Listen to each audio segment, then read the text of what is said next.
боюнча аккаунтума байланысты қазір түрлі жалған парақшалар бар. Сол парақшалардың атынан жазылған. Қандай сөзді сіз жалған деп саралап тұрсыз? Боди массаж жасайды деген нәрсені жалған деп жариялап. Оны сіз жазған жоқсыз ба? Мен жазған жоқпын. Сіз өзіңіздің келіншегіңізді, қайын жұртыңызды сығандарға боладыңыз, иә? Оны жазған сіз ба, әлде тағы да басқа біреулер бар? Басқа біреулер жазған. Сіз не жаздыңыз сонда? Сіз өзіңіз не жазғаныңызды айтыңызшы. Өзім балаларды көрсет деген тақырыптарда жаздым. Заң қазір сатылады, айналайын, өзім зор қылып шешіп аламын деген Жоқ. сөз. Сіз емес жазған, иә? Бұны жазған кім?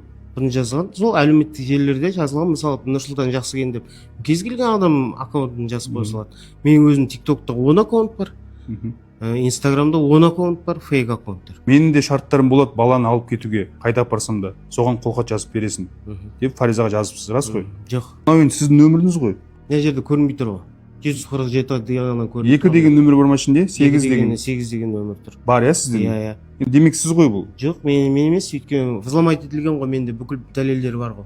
Сіздің нөміріңізді біреу бұзып алып, Иә. сөйтіп Фаризаға жазған ба? Бұзып алып, Telegram каналда да менің ойынды жарнамалаған видеоларды. Жалпы қысқасы бұл сіз емес. Мен емес. Сот сіз деп шығарса, Әділ емес деп ойлаймын. жалпы қоғамның алдында Фариза келіншегіңізден 2 балаңыздың анасы ғой, кешірім сұрағыңыз келмей ма? Мен кешірім де сұрағанмын, талай рет сұрағанмын. Не үшін кешірім сұрадыңыз егер сіз ақ болсаңыз? Жоқ, мен отбасыма байланысты